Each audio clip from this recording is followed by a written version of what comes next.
Dear student, स्वागत है आपका। ह्यूमन वैल्यू सब्जेक्ट के अंदर आज जो हम टॉपिक पढ़ रहे हैं वो है आपका understanding harmony in family. Understanding harmony in family को स्टार्ट करने से पहले जो मैंने आपको लास्ट लेक्चर में बताया था उसके बारे में थोड़ा डिस्कस कर लेते हैं। जैसा कि हमने पढ़ा था कि जो आई की नीड होती है, जिसको हम क्या बोलते हैं, सेल्फ बोलते हैं, उसकी नीड क्या है। जैसे ट्रस्ट है, trust, I want trust. There is no part of the body that want trust, कि जो बॉडी की नीड जो है वो ट्रस्ट नहीं है, वो फिज़िकल फैसिलिटी है। No part of the body want respect. Respect भी आप देखें तो आई की नीड है, बॉडी की नीड नहीं है। हम यहाँ पे जो बॉडी ऑर्गन की हम बात करेंगे, बॉडी ऑर्गन के लिए फिज़िकल फैसिलिटी का होना ज़रूरी है, जबकि आई के लिए ट्रस्ट है, रेस्पेक्ट है, इनका होना ज़रूरी है। अब हम ये कह सकते हैं कि ट्रस्ट वो चीज़ है जो किसी पर्सन के सेल्फ को रिक्वायर होता है, उसकी बॉडी को रिक्वायर नहीं होता है। जैसे कि हम देखें यहाँ पे लिखा भी हुआ है, we respect the person I not their body, कि यदि हम किसी पर्सन को रेस्पेक्ट कर रहे हैं तो उसकी आई की रेस्पेक्ट है, ना कि उसकी बॉडी ऑर्गन की रेस्पेक्ट है। हमने लास्ट लेक्चर में भी डिस्कस किया था कि जो नीड होती है, जैसे हम देखें तो the self has the feeling in relationship, this feeling are between I and I, कि मेरे आई से दूसरे आई की जो फीलिंग है वो जो फीलिंग है वो क्या है, रिलेशनशिप है। यदि हम किसी फैमिली के अंदर हार्मनी की बात करेंगे तो फैमिली एक लार्ज ऑर्डर है जिसके अंदर हम इंक्लूड करते हैं पेरेंट्स को, ग्रैंड पेरेंट्स को, ब्रदर को, सिस्टर को, चिल्ड्रन को, ओल्ड पीपल को, uncle, aunty, cousin, so many relative जो हैं, फ्रेंड्स जो हैं, उनको हम फैमिली में इंक्लूड करेंगे। तो हम देखें कि हमारी फैमिली के अंदर रिलेशनशिप जो है उसकी क्या इंपॉर्टेंस है। जैसे कि हम देखें, विदाउट रिलेशनशिप यदि हम एक्सेप्ट करें, it is not possible to fulfil, कि फैमिली के अंदर यदि हम हार्मनी में रहना चाहते हैं तो वहाँ रिलेशनशिप भी हमें ज़रूरी है, हमें दूसरे से बात भी करनी पड़ेगी। यदि हम किसी से बात करना ही बंद कर देते हैं तो कहीं ना कहीं ये माना जाता है कि रिलेशनशिप जो है वहाँ पे ख़त्म होती जा रही है। तो यहाँ पे सबसे पहले हमने देखा था कि जो रिलेशनशिप के एस्पेक्ट होते हैं, जिसमें क्या है, रिलेशनशिप बिटवीन वन आई और अनदर आई। तो यहाँ पे हमने इसको कर लिया था। फिर हमने शुरू करना है आज के लेक्चर में कि ये जो रिलेशनशिप है, ठीक है ना, दिस फीलिंग इन सेल्फ, जो आई के अंदर ये जो फीलिंग है वन सेल्फ जो है, वो अदर सेल्फ के लिए क्या है।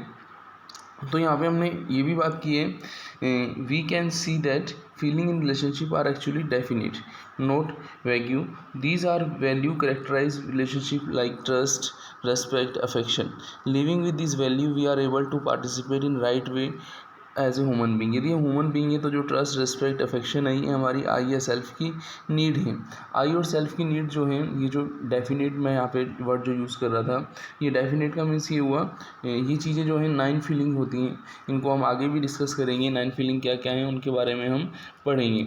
इन 9 फीलिंग के अंदर हम ट्रस्ट है, रेस्पेक्ट है, अफेक्शन है, केयर है, गाइडेंस है, रेवरेंस है, ग्लोरी, ग्रेटिट्यूड, लव, तो हम इन चीज़ों को आगे डिटेल में समझेंगे। यहाँ पे सबसे पहले हमें ये समझना है कि ये जो आपका रिलेशनशिप का जो वर्ड आ रहा है, कि इनका जो ये जो डेफिनेट 9 फीलिंग है, इनका फुलफिलमेंट, इनका इवेल्युएशन जो है वो रिलेशनशिप की बात करते हैं। रिलेशनशिप वन साइड से नहीं होनी चाहिए, relationship one human being to another human being होनी चाहिए, जिसको हम क्या बोलते हैं, म्यूचुअल रिलेशनशिप बोलते हैं। यदि रिलेशनशिप यदि वन साइड से है, कभी कभी हम देखते हैं हमारी फैमिली के अंदर हमारे पेरेंट्स तो हमारे साथ अच्छे से रिलेशनशिप रखते हैं, लेकिन हम उनसे जो है रिलेशनशिप का निर्वाह नहीं करते, संबंधों का निर्वाह नहीं करते, तो वहीं क्या वहाँ लैक ऑफ रिलेशनशिप होती है। तो हम ये कहते हैं कि रिलेशनशिप जो है वो ज़रूरी है। रिलेशनशिप से ही हम क्या कर सकते हैं, हम रिकॉग्नाइज़ कर सकते हैं किसी दूसरे पर्सन के सेंस को, ठीक है। तो रिलेशनशिप यदि है, यदि 2 पर्सन रिलेशनशिप से है तो 2 पर्सन म्यूचुअल रिलेशनशिप में है, वो वन साइड रिलेशनशिप नहीं है, वो दोनों की साइड से रिलेशनशिप है। और यदि हम देखें, यदि दोनों साइड से रिलेशनशिप है और यदि हम रिलेशनशिप को देख भी रहे हैं, एक्सेप्ट भी कर रहे हैं, तो हम उसका फुलफिलमेंट भी करेंगे। और यदि हम रिलेशनशिप को ना तो देख रहे हैं ना ही एक्सेप्ट कर रहे हैं, तो उसके फुलफिलमेंट की तो बात ही नहीं की जा सकती। तो recognising and fulfilling this feeling lead to mutual relationship.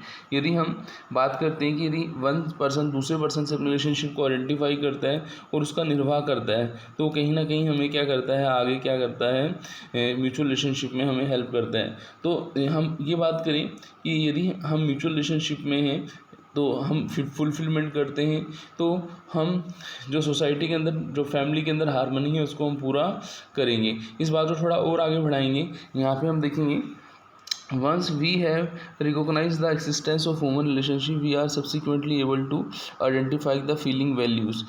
When we work and behave according to this feeling, it lead to the fulfillment of both side relationship. It leads to mutual relationship. तो हमें relationship को कहाँ पर ले जाना है? Mutual relationship पे ले जाना है। इवेल्युएशन जो है, evaluation is a natural process. When we live in relationship we are constantly evaluate others, the other feeling in the relationship. For example, यदि हम रिलेशनशिप में हैं तो हम दूसरे को इवेल्युएट करते हैं, दूसरा हमें इवेल्युएट करता है, तभी वो म्यूचुअल आपका रिलेशनशिप बनता है। जैसे एक एग्जांपल भी लेते हैं, trust is wanted in relationship. If there is a mutual feeling of trust them in lead to mutual fulfilment, there is no complaint. यदि आप किसी पर ट्रस्ट करते हैं, वो आप पे ट्रस्ट करता है, तो वहाँ पे फुलफिलमेंट हो रहा है एक आई का दूसरे आई से, तो वहाँ पे वो म्यूचुअल रिलेशनशिप होगी. और म्यूचुअल रिलेशनशिप है वही क्या है, हमारी जो सोसाइटी के अंदर, यदि आप देखें, to summarize, and relationship in family in a society are not created, they just are. We can understand this relationship based on understanding. कि यदि हम देखें कि जो बेसिक 9 वैल्यू हैं उनके बेसिस पर हम देखते हैं रिलेशनशिप जो है इन फीलिंग पर बेस्ड है, ठीक है ना. यदि हम देखें, can you see the problem in relationship. यदि आप देखें रिलेशनशिप के अंदर जब प्रॉब्लम आती है तो वहाँ पे कोई ना कोई जो फीलिंग है, जो 9 फीलिंग मैंने आपको बताई थी, ये एब्सेंस होगी. या तो आपका वहाँ पे love, trust, respect, affection, care, guidance, reverence, glory, gratitude, ये कोई ना कोई आपको क्या मिलेगा, एब्सेंट मिलेगा. और जब ये एब्सेंट होगा तो हम ये कहेंगे कि वहाँ पे लैक ऑफ रिलेशनशिप है. तो आई थिंक आपको ये बात समझ में आई होगी, ठीक है ना. फिर बढ़ते हैं आगे. When you have this feeling in you does it lead to your happiness. तो हम ये कहते हैं जब ये चीज़ें हमें मिलती हैं तो क्या हम म्यूचुअल फुलफिलमेंट और म्यूचुअल हैप्पीनेस में होते हैं. तो आप कहेंगे हाँ सर बिल्कुल, जब ये चीज़ें हमें मिलती हैं तो हम कहीं ना कहीं म्यूचुअल जो हैप्पीनेस प्रोस्पेरिटी है उसके अंदर हम होते हैं. जैसे कि एक एग्जांपल भी मैं आपको बताऊंगा, उससे आपको थोड़ा और क्लियर होगा. जैसे हम एक रेस्पेक्ट की हम बात करते हैं, तो रेस्पेक्ट रिलेशनशिप में कैसे इंपॉर्टेंट भूमिका निभाता है इसे समझिएगा. एक एग्जांपल पे तौर पे समझिएगा. मान लीजिए आप ये देखते हो कि यदि हमें किसी से रेस्पेक्ट चाहिए तो हम ये देखते हैं कि मैंने कोई बड़ा घर बना रखा है, या फिर मैंने अच्छे कपड़े पहन रखे हैं, ठीक है ना, या मैंने कोई अच्छा हेयर कट करा रखा है, तो कहीं ना कहीं मुझे लगता है कि अदर मुझे हैप्पी करके ये बोलें कि आप जो है अच्छे लग रहे हो. तो कहीं ना कहीं हमें उससे रेस्पेक्ट चाहिए, बिग हाउस के बेसिस पर, अच्छे क्लोथ के बेस पर, स्पेशल हेयर कट के बेस पर. जबकि जब सामने वाला ऐसा नहीं करता जो आप चाहते हो, if other does not express this feeling to us. अब यदि सामने वाला जो हम चाहते हैं वो करे, वो नहीं करता, तो हम क्या फील करते हैं, वी फील अनहैप्पी. हम अनहैप्पी फील करते हैं. और हम ये चाहते हैं, देखो जैसे हम किसी पार्टी के अंदर मान लीजिए अच्छी ड्रेस पहन के गए, तो हम पार्टी के अंदर यही देखते हैं कि सामने वाला मुझे क्या दे, रेस्पेक्ट करे. और ऐसा होता क्या है, ये तो आई की नीड है, मेरे आई की नीड है, लेकिन अदर के आई की नीड देखो तो वो भी अच्छे कपड़े पहन के आए हैं, तो वो भी क्या है कि रेस्पेक्ट चाहता है. तो कहीं ना कहीं हम देखें कि हम मन ही मन में एक कटोरा लेके घूम रहे हैं कि सामने वाला मुझे रेस्पेक्ट देगा तो मैं उसको रेस्पेक्ट दूंगा. जबकि म्यूचुअल फुलफिलमेंट है, यदि मैं अपनी तरफ से वो काम करूंगा, ठीक है ना, और सामने वाला भी अपनी तरफ से वो काम करेगा, तो रिलेशनशिप जो हम रेस्पेक्ट की बात कर रहे हैं उसके बेस पर क्या होगा, म्यूचुअल फुलफिलमेंट होगा. अब वही हम बात कर रहे थे कि जो हम ट्राई कर रहे हैं, get this things like respect from others, तो ऐसे अदर्स भी क्या चाह रहे हैं कि हम भी उनको क्या दें, रेस्पेक्ट दें. तो हम ये कहते हैं कि किसी भी रिलेशनशिप की जब शुरुआत होती है तो वो किसके बेस पर होती है, 9 फीलिंग की बेस पर होती है. जैसे मैंने आपको यहाँ पे रेस्पेक्ट के बारे में बताया. आगे हम डेप्थ में 1 बाय 1 इन फीलिंग्स को पढ़ेंगे. तो यहाँ पे हमने एक शुरुआत की है किसकी, understanding harmony in family in society पे भी हम आगे बढ़ेंगे कि बेसिक ह्यूमन की जो यूनिट है, स्टार्टिंग हमें किससे करनी है, खुद से करनी है, और उस फीलिंग को सामने वाले तक ले जाना है, अदर पर्सन के बीच में ले जाना है. और जब अदर पर्सन मुझे म्यूचुअली रिलेशनशिप में रहेगा, मैं उसके साथ रिलेशनशिप में रहूँगा, तो ये जो फैमिली के अदर मेंबर्स थे, जैसे मैंने आपको बताया था कि एक ही फैमिली के अंदर वहीं आपको पेरेंट्स भी मिलेंगे, मदर भी मिलेगी, अंकल भी मिलेंगे, आंट भी मिलेंगे, ग्रैंड पेरेंट्स भी मिलेंगे, ठीक है ना, कज़न जो है, ओल्ड पर्सन जो हैं, सब चीज़ें जो भी, जब हम एक दूसरे से म्यूचुअल फुलफिलमेंट ऑफ रिलेशनशिप करेंगे तो कहीं ना कहीं हम ये बोलेंगे कि फैमिली के अंदर क्या है, हारमनी है। आज के टाइम पे आप देखें तो इन चीज़ों के लैक के कारण ही, म्यूचुअल फुलफिलमेंट के लैक के कारण ही फैमिली में हारमनी नहीं रहती। तो मिलते हैं नेक्स्ट लेक्चर में।